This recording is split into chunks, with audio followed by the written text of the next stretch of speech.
Every business or an entrepreneur right now has put in place the 2024 business strategy. But how do you get it right in terms of implementation, looking at the current uncertainty about the economy, and also how does the environment impact this plan as a business? Well, on PM Express Business Edition, we're looking at the 2024 business strategy and the larger economy. And how do you ensure you get the implementation right with all these challenges going on in the economy? Well, he's a business strategist, a business lawyer, a senior partner at law firm AB & David. Mr. David Ofosu-Dorte, I appreciate your time so much and thank you for engaging us or having an opportunity to sit down with us in your busy schedules on PM Express Business Edition. How would you describe 2023? Topsy-turvy, if it's the way to, describe it in two words, or maybe one word, topsy-turvy. We had the challenges of the domestic debt exchange program, as you know, and we are talking about Ghana here. Inflation, which was trending close to the 50s. 53%, or thereabouts, now trending downwards. The fear of the currency fluctuation stemming from 2022, remember? I recall at the beginning of 2023, one of the financial institutions had a session with me on my outlook for 2023, and one of the things they were looking for was what was the budget number for the currency as to the dollar to the cedi, and I gave them 13, and I said it was not going to exceed 13. They didn't quite believe, but it has not exceeded 13. I think I got that prediction right. It was one of the crystal ball predictions as well. But the fear of that currency exchange stemmed from 2022, and therefore it was one of the fears that we had. But the debt exchange, the whole financial sector had a trickle-down effect on many things. I think it was a very, very tough year, making business confidence go fairly down, in my view. Has what happened in 2023, some would say, made nonsense again of strategizing, planning? Because some would say you can do all the learning before the exams, but things can change in the examination room. Has what happened in 2023 be right to make that statement that it makes nonsense of a strategy because these externalities will always throw things out of gear? I don't think so. It actually, for me, even consolidates my belief in strategizing. It's a question of how people understand strategy and its impact, and whether people even strategize at all. Just to give you an example, and this may surprise you, you can verify from some members of the Association of Ghana Industries. I do quite a lot of these boardroom discussions, etc.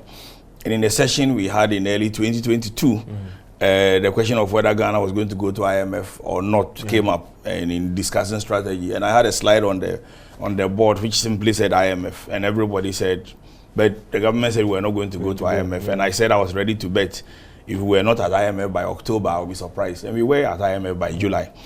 A good strategist should have the ability to foresee, looking at trends. So by 2022, for me, the fact that we were going to go to IMF was a foregone conclusion, which means that saying that because of external factors, failing to strategize is a better approach is rather wrong. You are better at planning and failing than not planning at all. And there's something you must remember. Those who strategize and plan fare better when the times are hard. And they fare much, much better when the times are good. So if you plan and even the externalities change it, because you planned, you know how to adjust. But if you don't plan, then you get carried away by the... I asked this question because, listen, whoever thought that somewhere, is it in October, September, or November, the city's challenges that virtually woke up every day and the city was depreciating?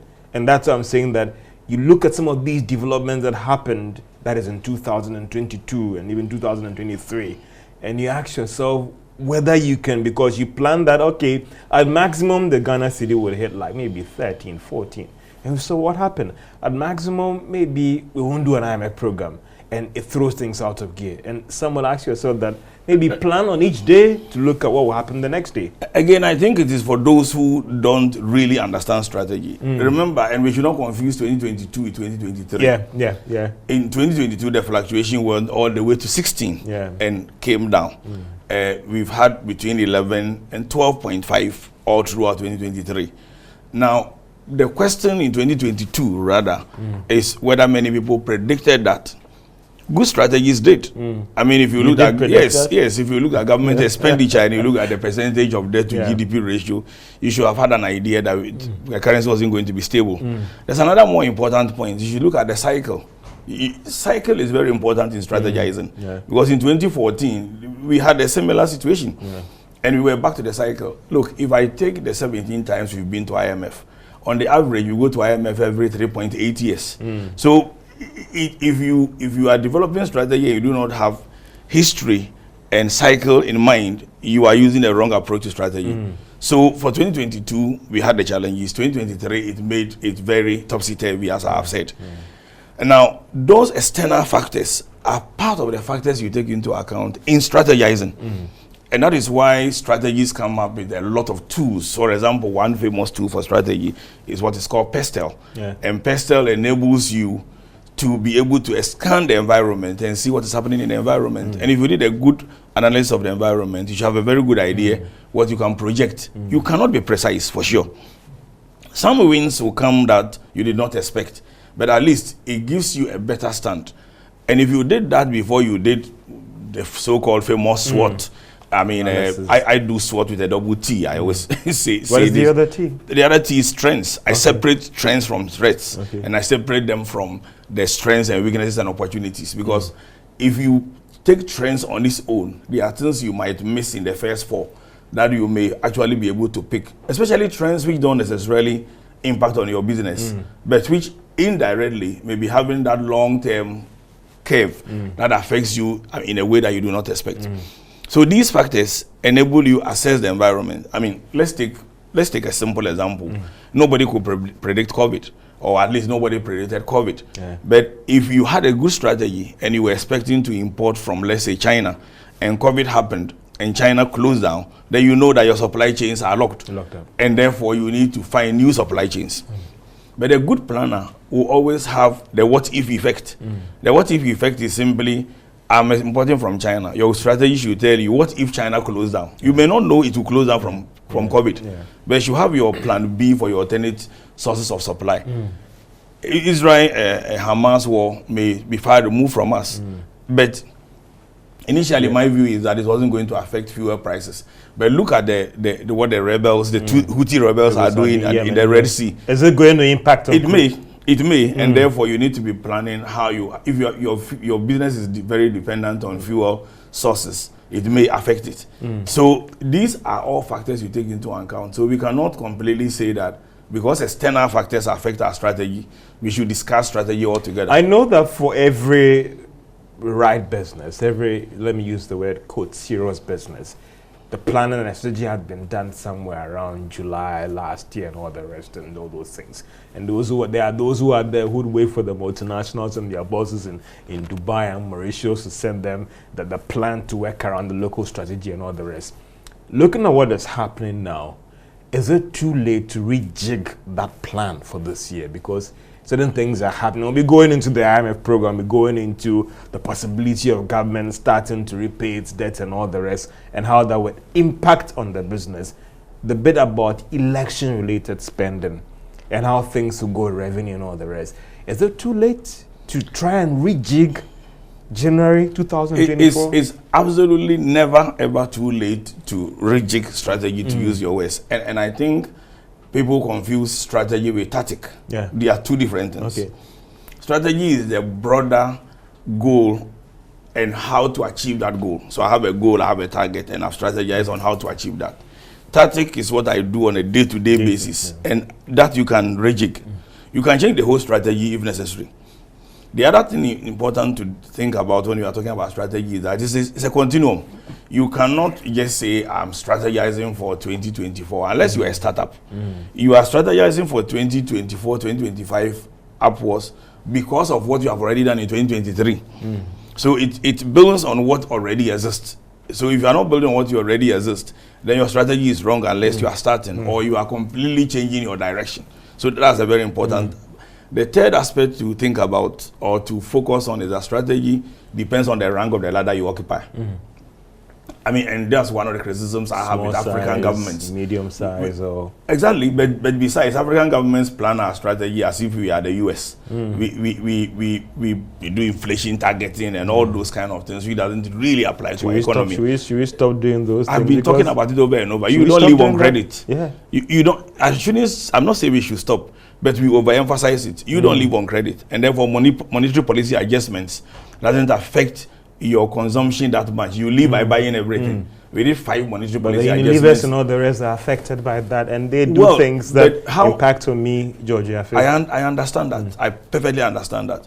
But inflation targeting and monetary policy as a basis for determining whether people will spend or not hasn't worked for years. We know that. Tamuzi, that is debatable.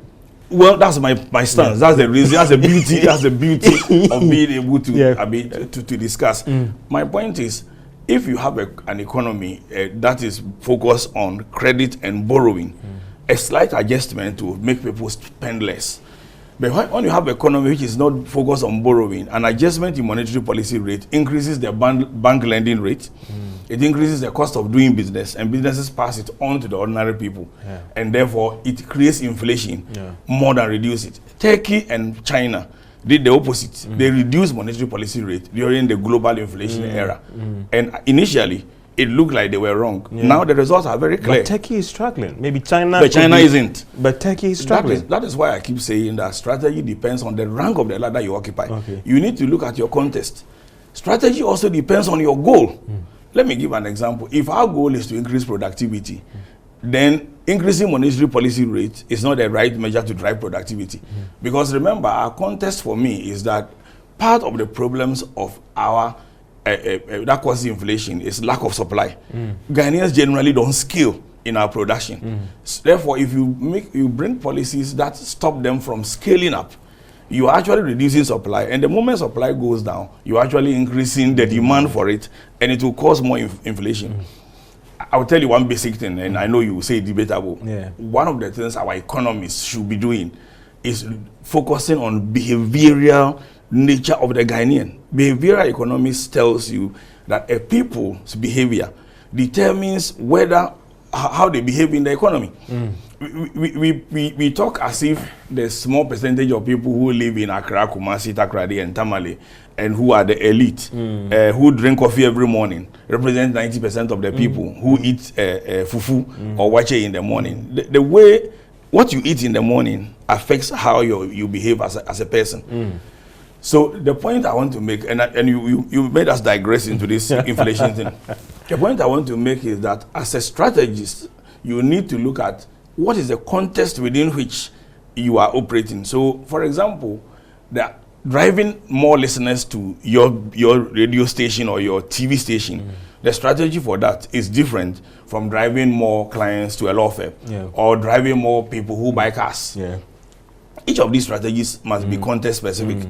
If you simply listen to what politicians say, what economists say, monetary policy increases, etc., you may be using the wrong measurement to be driving your business strategy and business growth, when those things may not really be the determinant. Isn't that one thing that sometimes run through? That is why certain banks here in Ghana, I don't want to mention their names, would often wait for that strategy from their seniors in Dubai or in Cayman Islands or in Mauritius to guide the bank strategy, which over the years, I think once again tactics. Let me use that word, which has worked. No, tactic is different. Okay. It's the change. But I think once again we are mixing up two things.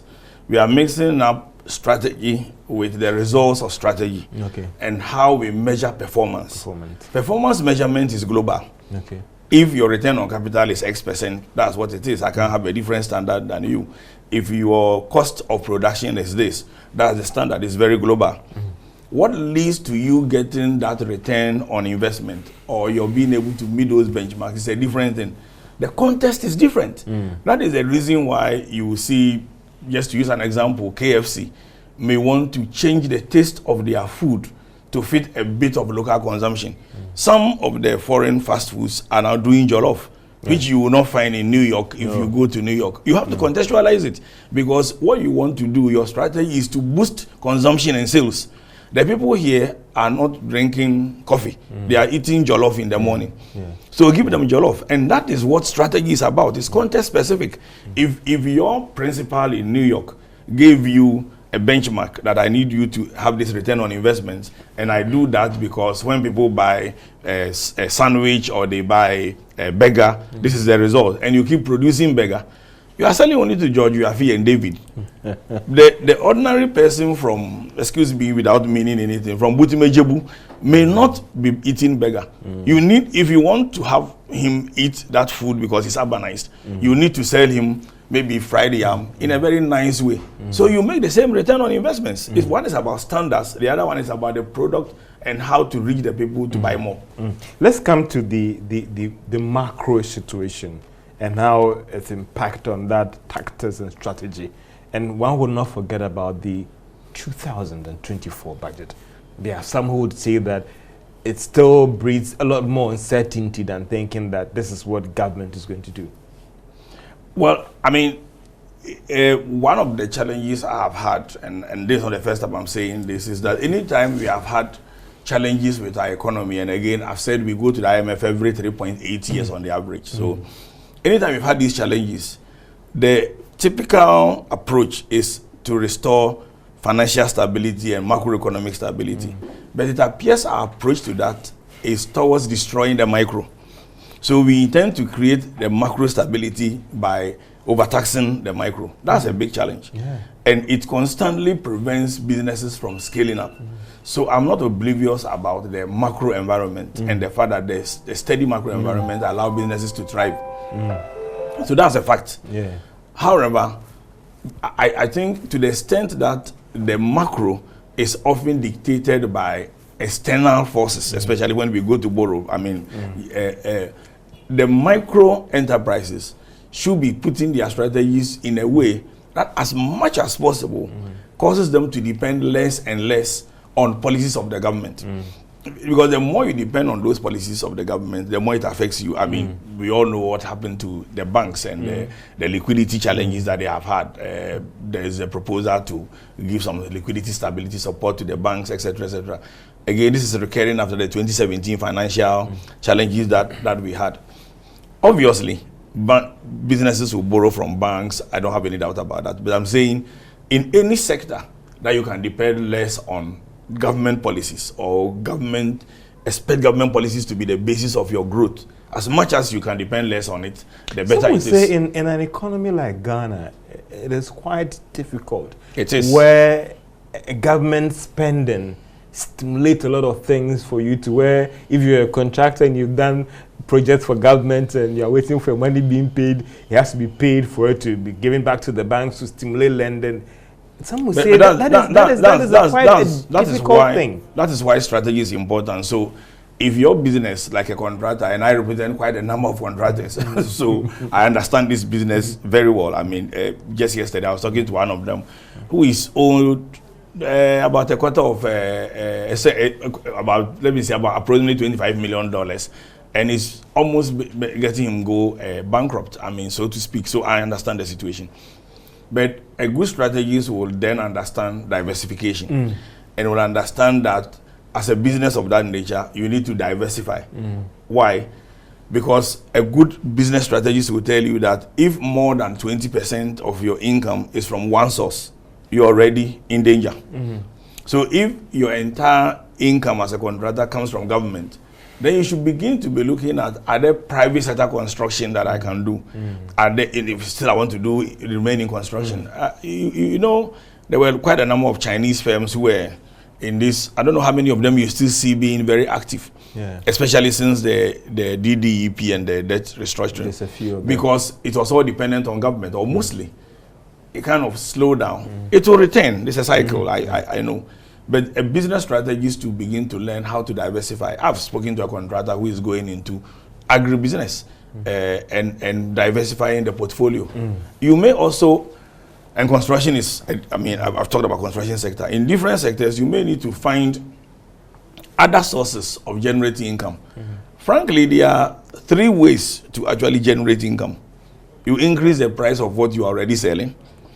You sell more of what you already have at the same price, or find new sources where you have not previously sold to.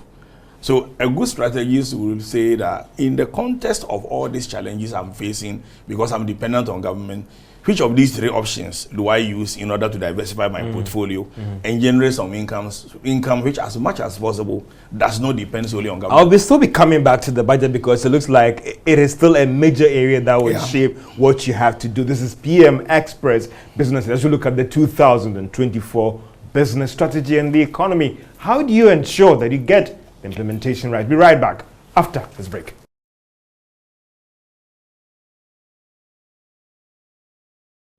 Welcome back to PM Express Business Edition as you look at the 2024 business strategy and the economy, and how do you ensure that you get the implementation right. So when you end the year, you might end the year smiling with some good earnings and good profits, and ensure that you are in one piece. David Ofosu-Dorte, a senior partner at law firm AB and David, a business strategist.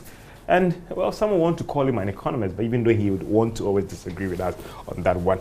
Thank you so much for your time. The 2024 budget, there are some who are, again, as a business person and as an entrepreneur and even a mid-level business, they're worried about taxes, and taxes.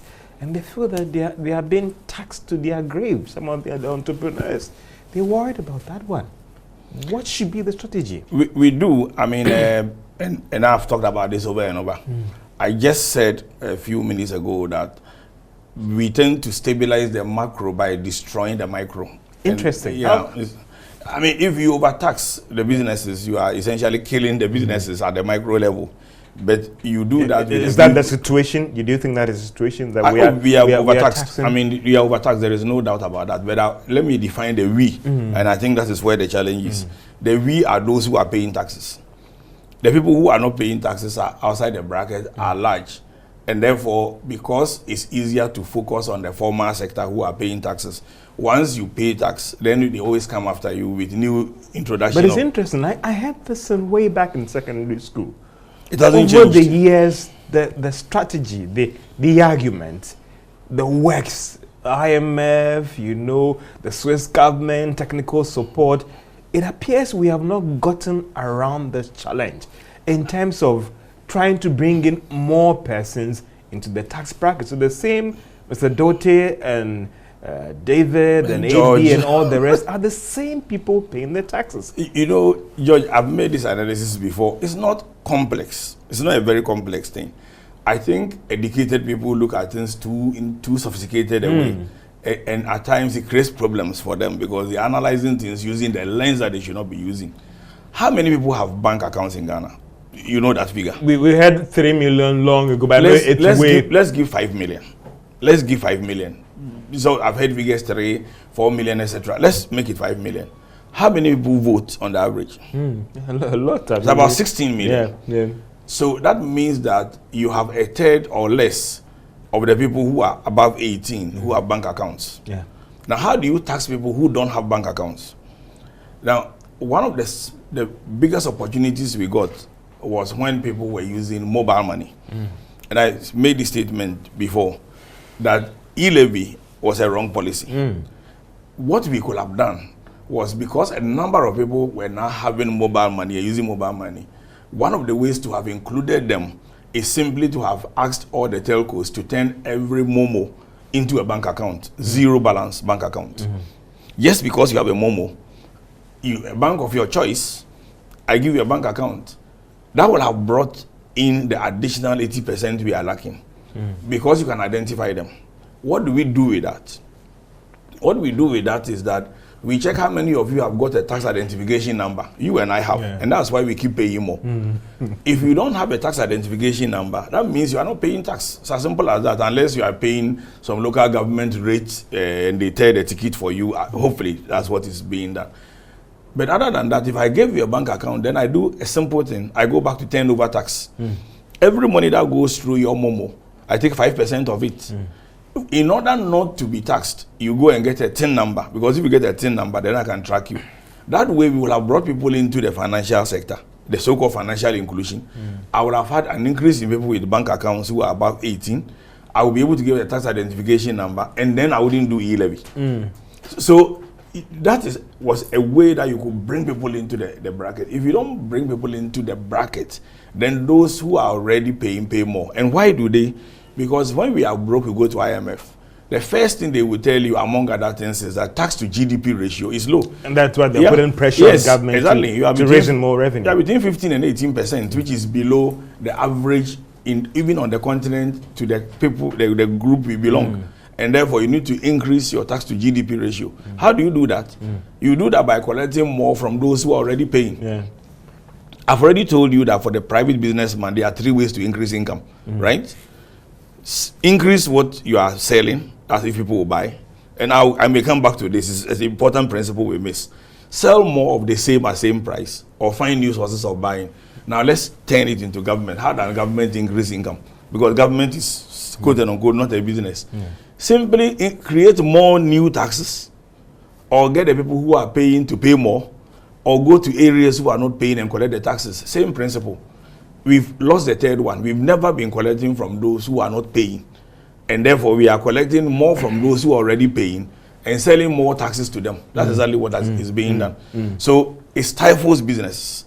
It's because we are using a principle. If you take US, UK, Western economies, you use OECD principles. How do you tax businesses? From what sources do you take the taxes, etc.? We are applying that. But that is just like using a Goldman Sachs strategy over a wayside kiosk. The context is not the same. And it creates a problem for businesses. What businesses must do to respond to that is different. The taxes are burdening.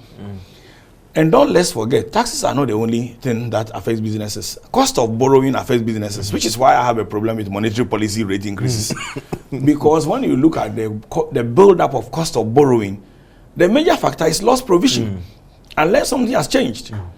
The last time I checked, this loss provision, which simply means the banks are making a provision for the assumption that somebody else will not pay the money it is borrowing, and as a result, I have to pay a higher rate. In any event, do all the banks take their money from government? Why is monetary policy such a factor to determining an increase in the borrowing rate? But that's what is happening. So that ends up making cost of doing business very, very high and make our businesses non-competitive, especially, and we should be very careful about this, especially in an environment of AFCFTA, where we are one of the countries in the guided trade initiative. If our products from outside has to compete with products from another country, take Kenya as an example. Kenya is borrowing at about 12%.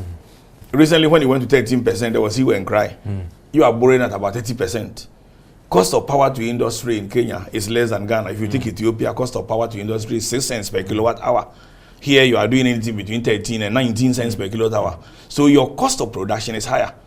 In a single market environment, you are more disadvantaged with your products and services. Mr. Dorte, are you worried that just like that saying of maybe we are taxing, or should be careful on how we depend so much on the geese that is laying the golden eggs, we could end up crashing these businesses that are being overtaxed? I don't think they will crash. I mean, it will get to a time where they can no longer be able to. But crash is a very harsh word. I will explain why. They get to a time they cannot be able to meet these obligations of paying these taxes because you are taxing them too much. There are even been reports about a campaign that's supposed to have shut down because of the current. We've still not been able to verify that. So it is one of maybe 1,000. But if you have the likes of Unilever complaining that we should be careful because we end up then resulting in more of a tax avoidance. And the CEO said that we should be careful about how we go about the tax policy and strategy. Otherwise, we'll get to a time where even these big firms will try to employ ways and means to lessen their tax obligations. So I want to break it down. I mean, and I believe in behavior. So that's why I don't want to use the word crash for everybody. Businesses will re-strategize first. They won't crash. There are a lot of manufacturers who are no more manufacturing and importing and selling. I don't want to mention names, but we've had less and less people going into manufacturing because they realize that manufacturing is very expensive. We've just added carbon tax to and that's going to affect manufacturing, especially if you are using hydrocarbons as a source of fuel. So it's going to increase their cost even more. Now, in the manufacturing sector, it stifles them to the point that it's become difficult to expand and to manufacture. In the services sector, it drives more people to go into services, and as services become more expensive, you realize that the services sector cannot expand. But there is no country with good services which doesn't have good manufacturing and good industry, because services actually is driven by manufacturing. That's the situation. So it's easier to start a services industry. Basically, you need your head sitting on your neck. I mean, that's about it. But if you notice, services sector is also not expanding. Now, I want to separate the big ones, the Unilevers of this world, from the SMEs, who are the majority. Those entities won't crash. They just will more or less contract more and more. Now, if you want an economy where people are expanding, because GDP is nothing more than expansion of various businesses which are put together. So if they are continuously contracting because of taxes, then you are not actually increasing the size of your GDP. Now, when you have a situation where the big guys, the manufacturing companies, etc., are contracting, and then the small companies are not expanding, you have a situation where the economy will actually start beginning to see negative growth. The reason why I don't want to use the word crash is that generally Ghanaian businesses are not just resilient, they only have a survival. It's more of a survival. It's more of a hand to mouth. If he closes down the business because the economy is hard, there's no other no other means of finding bread for the house. So they will kind of straddle along. But look at the nature of our people. Every time we rebound, I think once we have the macro stability, which we are beginning to see, definitely there will be some rebound. My fear is that we may destroy it again. Interesting. Now, I mean, still back on the whole tax GDP ratio and the push by the development partners. Do you think the time has come to take a second look at this whole modeling about tax GDP ratio and all that? Because it's been the basis for putting pressure on I think it's completely the wrong way to look at it. It's completely the wrong way to look at it, because it's just like somebody of my size, and then I say, okay, should I keep getting a bigger size of cloth in order to wear a bigger suit all the time, when I can also think about it in reverse? Is there a way to lose weight, which I have to work on in order to wear a smaller size of suit, and therefore that's another way to look at it. The reason why our tax to GDP ratio is consistently low is because we keep spending more. And we are not taxing the people who are not being taxed. So if you are not looking at expenditure, your tax to GDP ratio will definitely... You think we should cut expenditure? That definitely yes. But the approach to cutting expenditure, I think about, is not the traditional approach to cutting expenditure. Definitely size of government, we all agree size of government. But we tend to create institutions which really are a burden on the public purse. There are some institutions, I'm not so sure whether we need them, and it's not the creation of this government. Why do we need YEA? I don't know if you can convince me. Jobs for the youth, or to help creating jobs. Why can't we use a budget for YEA to incentivize the ordinary businesses who actually employ the Ministry of Employment or whatever? Well, the ministry needs that. The ministry needs to be there to create policies. But we need to create YEA. We need to create all the agencies that promise to create jobs, who don't create jobs and end up... So let's incentivize the private sector to create a job. It's as simple as that. Government should not be in the business of creating jobs, but help. And again, I disagree with that. Okay. I'm not one of the people who believe government has no business doing business. Government has business doing business, but it must do business as business. Right? If a government spent YEA money, and again, YEA has existed for a very long time, so I don't like to politicize it. If government spent that money to create a factory and sold the factory, half of it to George Wiafe and co., that factory will employ people. And it must be run as a factory. We should not put the board and CEOs being politicians and political. I mean, so those political people. So we tend to burden the public purse consistently. We tend to create institutions that are... I'll give you one, which you from the press may not like. Right to information bill. We talked about, we want information. Did we need to create a commission to check right to information? That's a burden on the public purse. That's why I must pay more taxes. Why can't government to be simply simply release information. Why do we need a commission before we release information? An institution to guide, maybe not necessarily a commission, but maybe a crystal. Do we even need that institution if we simply decide? If we simply someone needs to coordinate all that in the ministry. You don't need to. Okay. If government simply say, I'm creating a transparent government, it's as simple as that. They promise us transparency all the time, all of them.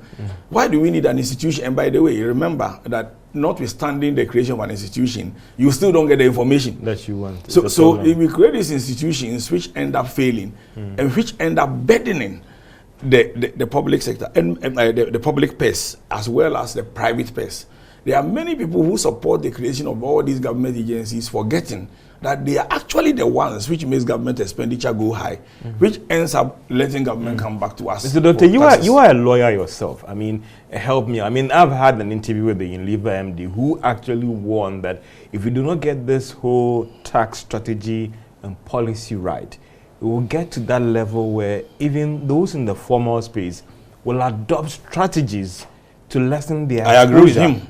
Are you worried that someone like this is making these comments? But it's already happening. I mean, yes. I mean, I used not to worry about tax advisors. Now I do. I employ tax advisors to check how can I minimize my tax, how can I avoid as much as I can, not evade. I mean, just to give you an example, I mean, where we pay our taxes, even though we are a law firm, we are part of the large taxpayers in that space. So every year, since 2011, we've been audited every single year. They come, they audit, and I can bet you there are many who are not being audited. Am I the one saying that? No, GRA itself once issued a statement that only 36%, if I got my figure right, of businesses have been audited, and that they don't have the capacity to audit all of them. That means 68% of even those who are paying the taxes are not being audited. But I have been audited every single year without exception. So if you tend to pay more taxes, because you are recognized, they come after you. And woe betide you if you build a beautiful office, or you are seen to be trying to do, or you appear in the newspapers like some of us who talk a lot. I mean, the GRA... You are easy targets. And you're not the only one who has said that. I've interviewed a lot of firms and CEOs who have complained that, listen, since I granted the interview, the GRA officers are on my neck every day going through my books. Because they have a section that reads the newspaper and looks at the media and say, this guy is vociferous. And for those of us who criticize GRA or who have made, quote and unquote, the unholy mistake of bringing an action in court representing a client who they think GRA has not done the right thing, they come after us all the time. And this is not the first time I'm telling you this. True. So if nobody is looking at what else are these people doing that probably we should be encouraging. I'll give you an example. We have consistently increased the number of intakes here, not only lawyers, but of other staff that we take. Last year, our employment base increased by close to 10%, right? I'm yet to talk to my tax advisors, but I'm yet to see, maybe I'm wrong, that there is any incentive which says that if I increase employment by this number... young graduates. Well, there's a young graduates thing there, but that's not, for me, that's not the solution. Okay. If you increase employment by this number, if you consistently paid social security, if you consistently paid your PAYE, then you should be paying a lesser corporate tax. I believe in that. It encourages me to employ. But I heard some news this morning. YEA actually said that they want to give some incentives to barbers, to seamstress, mechanics to support salaries of their employees. Now, these are the people who, so far as we are told, are not in the tax bracket. How do you measure support for them? They are the ones you cannot trace the PAYE from. They are the ones you cannot trace the social security benefit tier 1, tier 2, tier 3 from. So how do you give those people the support? Why are you not simply reducing the tax burden on those who are actually paying and contributing to? That's what we should be doing.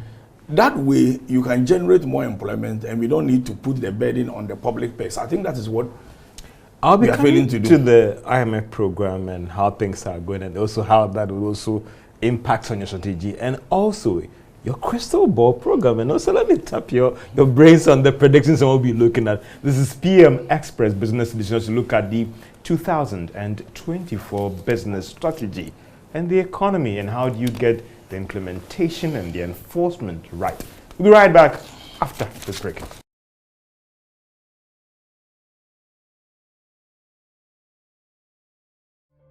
Welcome back to PM Express Business Edition as you look at your strategy as a business for this year. And how do you implement it in the midst of, some will say, an uncertainty about the economy? And how do you get it right at the end of December 2024? He's a strategist, he's a lawyer, he's a senior partner at the law firm ABN David Ofosu-Dorte. Thank you so much for your time. And I mean, yes, we won't go. We are done. There's a first review. There are reports that the official creditor committee, they are close to putting together their paper that was sent to the IMF by Friday and all the rest. The IMF program, and as a business, you can't do without it. Let's first look at the development at the program level, the government, OECC, and all the rest, and how things are progressing. And if you look into the crystal ball, obviously some are saying that we're going to get the approval this month and all the rest. What do you make of all this development that are going on, whether it is happening or not, and how that would impact on the economy? I think I said earlier that I wish we had not gone in the first place. But was there an alternative to that? Yes, but the alternative was missed. The alternative was simply not to spend. I mean, like I said, if you get your debt to GDP ratio crossing 70, you're already heading towards the IMF. So where we got to, we were going to go to IMF already. I didn't see there's any alternative. I mean, the creditors are not going to, as it were, restructure or defer when they do not see that there is some support from IMF. Nor is IMF going to complete your program if there is no credit assurances from external creditors. So we did the domestic, we are the external now. So, but where our debt to GDP got to, it was necessary. So I don't. What I said earlier is that I didn't know why strategists thought we were not going to go. I mean, for me, the fact that we were going to go was very obvious. So I planned with the view that we were going to go, to IMF. Having gone, I think the key thing is, are we going to go again? I mean, we cannot make suggestions as to why not to go again. They all center around cutting expenditure and restructuring the economy, etc., etc. But what is happening itself is good for business because it introduces stability. And businesses thrive on stability and predictability. The only thing I keep saying is that we should not destroy the micro in order to stabilize the macro. And if you broaden the tax net, you will solve this problem, which we are not doing. So having said that, some of the measures that is happening it's already causing government to spend less, especially on capital expenditure. And it will flow through to various sectors. Construction is one of them. So it's going to pose a lot of challenges to businesses in 2024, as it did in 2023. However, we must also remember that everything is in context. We are in an election year. Incidentally, there are about 15 elections around Africa, and a lot of African countries are already at IMF. Almost every African country going for election this year is already at IMF. So this is not a Ghana story, alone. What happens in election years in Ghana? You have infrastructure delivery. In the middle of an IMF, the infrastructure will be delivered. Roads, hospitals, all those things will have to be delivered. No government will refuse to deliver such a thing. It's not because it's MPP. Every government will do that. You have a competition of promises as to how to outwit each other to make the promise. And then you have the politicians, especially the members of parliament who are trying to get their seats or outweigh the other, spending a lot on people, incentivizing them. So there will be some fair amount of money in the economy. They may not necessarily be coming, that money will not necessarily be coming from central government. Private sector. Private sector will have to spend that money in one way or the other. And central government may find other sources of income to be able to keep its promises. Getting this deal in, and all other things being equal, by January 18th, the board of the IMF could be meeting and all the rest. Getting this deal with the disbursement, what would it mean for the private sector? A lot of good news. One, remember the FX issue. It will mean that we will have a longer period, at least for the first half of the year, of a stable exchange rate, and therefore it is good. And I do believe it is still the hope of getting. I'm hopeful we are going to get it. It's the hope of getting it, which has also helped stabilize the currency. So that's a very important thing to get. But of course, it means we must help businesses be able to be export-oriented, so we can generate more other sources of foreign exchange earnings, other than just IMF coming to stabilize every now and then. Again, that's why I worry about the micro. So I think it's a good thing. But again, there is one thing that we have always missed it. A bad time in an economy is the best time to invest. It is the best time to plan, not to return to the... Yes, that's true. Interesting. It is actually the best time to invest. Interesting. And that's why it comes back to my next question about what are your partners, what are your investors, what are your economists and bankers outside saying about the Ghanaian economy now? Maybe we should be talking more about what we tell them than what they are saying. No, but I know that also that perception would impact on the investment, the partnership. So in terms of their independent assessment, that would impact on whether I should come in and do business with AB in Ghana here, or your client that you recommend to maybe an M-Pesa in Kenya wanting to come into Ghana and all the rest. What is, because I say that because of getting that independent assessments of the economy. The World Bank has said it, World Bank has said it, government has said it, people have questioned whether it's true, you know, the economy is turning around and all those things. But for these investors outside who have done business in Ghana over the years, what are they saying about the Ghanaian economy now?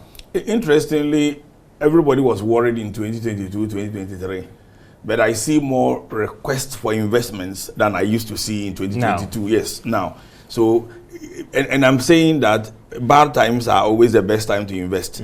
So to some extent, turning around in terms of investment flow, I think is true. And many people are making inquiries, but they are still nevertheless worried. I mean, I had a mail as late as yesterday, and that's about the third time this year.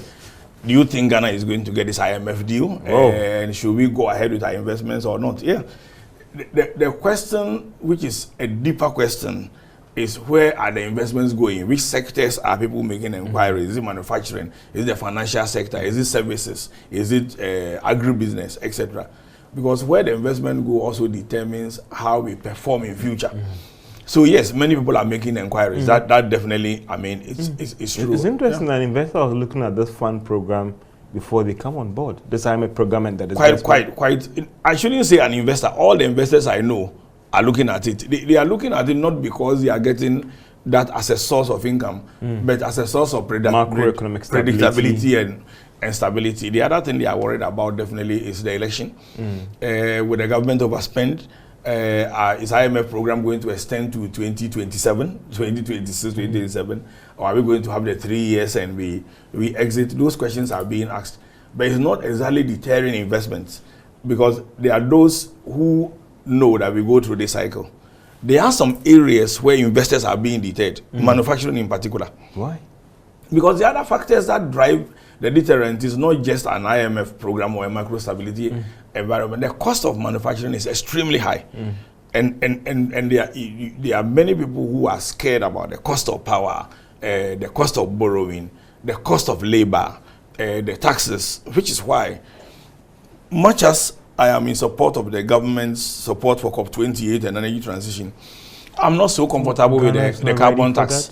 I think perhaps the timing is an issue. And if you look at the government's own energy transition period of up to 2060, I think the carbon tax has come a bit too early. So, and I'm not saying we should put so much manufacturing in hydrocarbon-based industries. That's not what I'm saying. I'm saying that this is not the time to actually be making the cost of manufacturing higher. So that sector is not attractive as much as other sectors are. One more sector which is becoming much more interesting is mining sector. It's becoming very interesting. I see that trend, and I see trend relating to urbanization, real estate, deliveries, urban food, all those sectors, clothing, the things which are based on urban consumption, they are beginning to trend even more. Let me come back to this very thing, which I'll classify as very, very interesting. Some would say that. So in terms of our investment laws, and even before I get to the investment laws, but as you've spoken about energy, for you, what should be the strategy to deal with our perennial energy challenges? Some are saying privatize ECG. Some are saying that, listen, government should full cost recovery. Some are saying that government should pay its debt to these power companies. Now there are perceived issues about, there's a financial bit, there's a strategy bit as well. How should we get around this energy problem? That is, some are saying that it's resolving or we are on the edge of falling into a doomsday ditch. You know, I don't think we need anything new. Every solution to the energy problem has been tried. It's just that the results. I'll give you two factors. In this country, many of the things we implement are designed to fail. So we make implement the solutions and we watch it fail. Tor debt recovery, do you remember how far ago that was? Why hasn't Tor recovered? Yeah. We done all kinds of energy solutions. We first were told to separate VRA into transmission and separate distribution. We did that. Then ESLA. Why hasn't ESLA wiped out all the debt? I mean, clearly the problem is not with the solution. The solution is there. The problem is that those who implement the solution do not allow the solution to solve the problem. I hope you get that. Yeah. So we have all the solutions. If somehow the solution we've put in place, we cannot discipline ourselves enough to ensure that the solution solves the problem, then we end up with a bigger problem. I mean, the energy sector debt was as big as it is some 15 years ago. I mean, the debt is still there.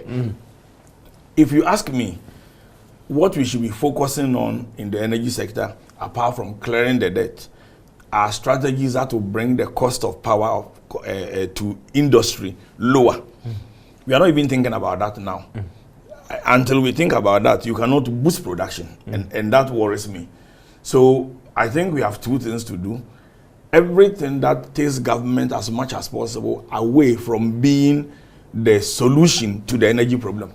Because government has shown that no matter how much solution you put in place, they will, for want of a better word, not be able to allow you to work. Should the investment laws be reviewed? I recently had an interaction with the outgoing or the immediate World Bank country director, and it appears that they've reached some sort of an agreement with government to take a second look at this minimum capital requirement for foreigners who are coming to this space, even though there will still be a deliberate effort to protect Ghanaians or indigents. Do you think our investment laws should be reviewed? Since you're engaging these I am not necessarily a believer in looking at investments purely from the point of view of FDIs, the way, because the statement you make presumes that investment law should be reviewed simply because you want to remove the minimum capital in order to drive in foreign investments. I think the likes of China, Indonesia, even Vietnam lately have proved that one of the fastest way to drive in foreign investments is to drive local investments and broaden the base of those who drive investments, make local investors the basis to attract foreign investors. And the story is not far-fetched. China gave a reward to local investors who brought in foreign investors. In Ghana, why is it that it is GIPC which always goes about trying to bring in foreign investors? Has anybody ever asked me, David, and I'm not talking about this government, over there, nobody has ever asked me, we have investments in 5 African countries, we have offices in 5 African countries, and we are expanding. Has anybody ever asked me, how is this done? How can we attract people to come? The people who nobody ever asked me for the past 27 or so years that we've been advising investors to just ask, which questions are investors asking you? What is it do you think we should change? Once in a while you bump into the likes of GIPC and they will say, oh yes, come and help us and let's say reform the investments laws. But that's more than that. It's not about revising the investments laws. It's about driving investments, both local and foreign. If you don't drive the two, you are not stimulating the economy. Let's come to the crystal ball where everybody looks, this your event, everybody looks forward to. And before I come to the event proper, let's look at the outlook and the predictions. What are the top 3 things that we should be expecting? You come back to this point. We always want you to come to the crystal ball. Yeah, I know, but to maybe give us top 2 things that, listen, that cuts across, not just for that we should, that this is your prediction for this year? I think I won't call it. I won't give the predictions now for sure. But maybe top two or maybe one. If there are sectors things that we should be watching, I will just give you one. AI. AI is going to introduce a new era. Is another a bourgeois thing? Some will say, and that unfortunately, thing again, unfortunately, no. It's a bourgeois thing. Unfortunately, no. People sitting in Accra playing with AI. No. Far from that. Now, let me tell you a bit about what will happen at Crystal Ball, and I'll come to AI because it's quite important. The first session will be dealing with a research that we have done across Africa with confidence, and confidence, on what is trending for businesses across Africa. Which areas are people spending money? Where are people ready to buy more? And some of the results will surprise you. And if you have some of these insights, it helps you to determine where to look at when you are investing, even when you want to diversify. You'll be looking at the agri-sector value chain, who is buying what, and who is demanding what, which of the big businesses, the big ones you are mentioning, actually are ready, which of them are ready to buy what inputs from SMEs and what quality are they looking for. And not just in Ghana, but across Africa, because people are coming from all over Africa. Which markets are people ready to buy things in, as different from ones which are trending. The Africa 6 region, the diaspora, what are the opportunities which are there, on and on. One opportunity that exporters, for example, should not miss is a session on how exports to the European Union are going to be threatened from 2024. There are two legislations I won't go into. We will have people coming from Brussels and from the EU to be delivering sessions on that, where the EU has adopted certain laws, one of them tied to deforestation, which may have indirect impact on exports to the EU. And there are many people in Ghana and other African countries who are exporting to the EU who are oblivious of this. I was speaking to AGI this morning, and they are aware. I spoke to GEPA. They are all going to be there. These are things we ought to be aware of. So having said that, if you want my top one thing that we should is AI. And don't let's write off AI as something for the big people. It's just like how it's just like how the information age, so-called, and the computer has changed everything. The ordinary man orders Uber. It's because the computer age changed everything. My fear is probably AI may be doing to the services sector what globalization did to manufacturing. I hope that is clear. Globalization had a situation where manufacturing boost went very, very high. I mean, today, China has overtaken the US or the West generally in the production of EV vehicles. I'll give you just one prediction. By the end of this year, definitely, China will be the largest car exporter in the world. No doubt about that. Last year, I was talking about India and the rise of India, how it was going to overtake Britain as in terms of size of the economy it has.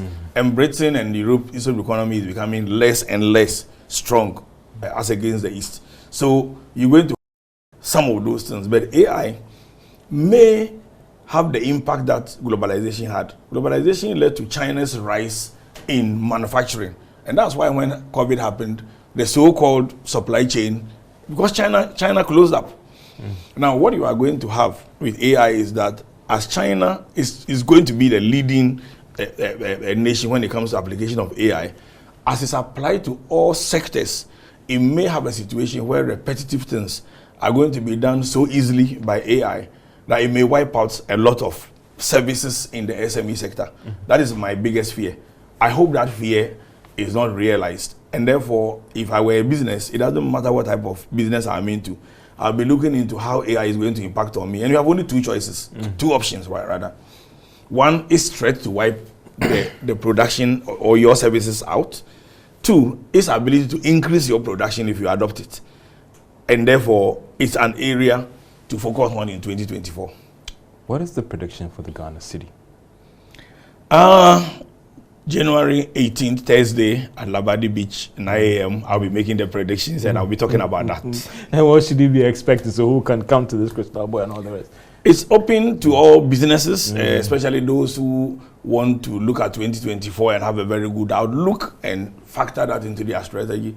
All kinds of topics will be discussed, diverse presentations, breakout sessions, people from all over the world, and especially networking from those who are looking at Africa as one single market. It's a place that you cannot avoid. Say that with an IMF program, maybe we should be assured that the Ghana cedi will be firmly stable? You are still pushing for a prediction. If you want my answer, things will not be as bad as it were as it was in 2022. Are we on the cooling off stage? Some will say. Of what?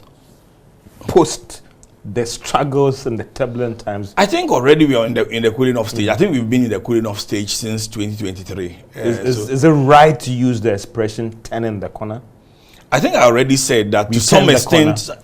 Wait. No, not the political, but maybe in your own terms, the assessment on the economy. Let us move away from the expressions and the jargons used by the politicians. So don't let's center on semantics. Okay. We have stopped the deterioration. We've stopped that's how I see it. That the deterioration of the currency, the inflation is kind of stopped. And to that extent, if you want to call it turn the corner, probably that's what it is. But the deterioration has definitely stopped. And maybe it's a cooling off. Depending on what government does, maybe we may turn the corner properly, so-called.